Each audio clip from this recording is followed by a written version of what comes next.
মায়া, মোহ এবং লোভ প্রভৃতি দোষের পরাধীনতা থেকে মুক্ত এবং স্বাধীন পুরুষেরই সুখ প্রাপ্তি হয়।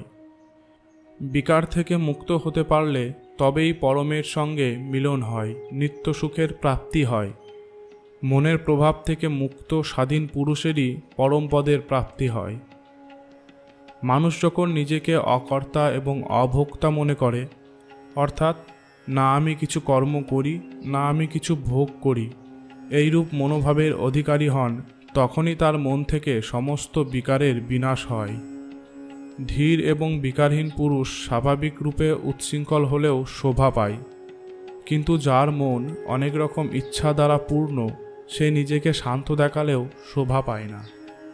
ধীর এবং মুক্ত পুরুষ কখনো কখনো সংসারের বড় বড় ভোগে ব্যস্ত থাকে, আবার পাহাড়ের গুহায় গিয়ে বসবাস করে, কিন্তু কখনোই তিনি কল্পনা বা ইচ্ছা দ্বারা বদ্ধ হন না। পণ্ডিত দেবতা ও তীর্থের পুজো করে এবং রাজা, প্রিয়জন অথবা সুন্দরী স্ত্রীকে দেখে মুক্ত পুরুষের মনে কোনো রকম বাসনা জন্মায় না। স্ত্রী, পুত্র, বন্ধুবান্ধব, আত্মীয় পরিজন এবং চাকরের দ্বারা অপমান বা উপহাসের পাত্র হয়েও যোগী কখনোই উত্তেজিত এবং বিকারগ্রস্ত হন না।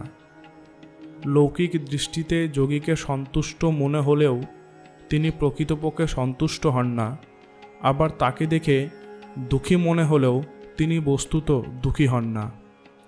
যোগীর এই আশ্চর্যজনক গুণ শুধুমাত্র তার সমান গুণবিশিষ্ট যোগীর পক্ষেই জানা সম্ভব।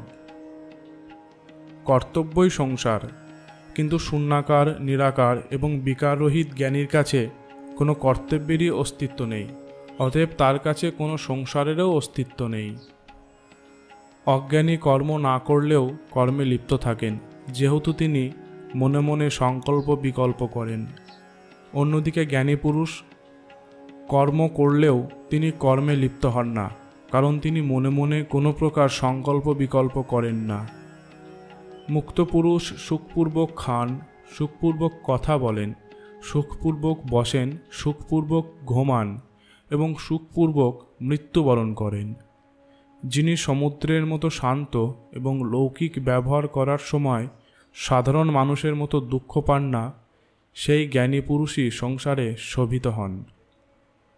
মূর্খ পুরুষের নিবৃত্তিতেও প্রবৃত্তি হয়, কিন্তু জ্ঞানীর প্রবৃত্তি নিবৃত্তির সমান ফলদায়ক হয়।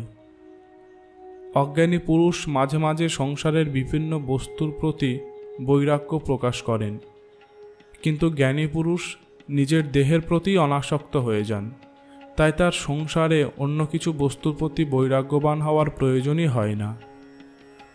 অজ্ঞানীর দৃষ্টি সবসময় ভাব এবং অভাবের প্রতি নিয়োজিত থাকে, কিন্তু জ্ঞানী পুরুষ সব কিছু দেখলেও আত্মস্বরূপে মগ্ন থাকায় প্রকৃতপক্ষে কোনো কিছুই দেখেন না।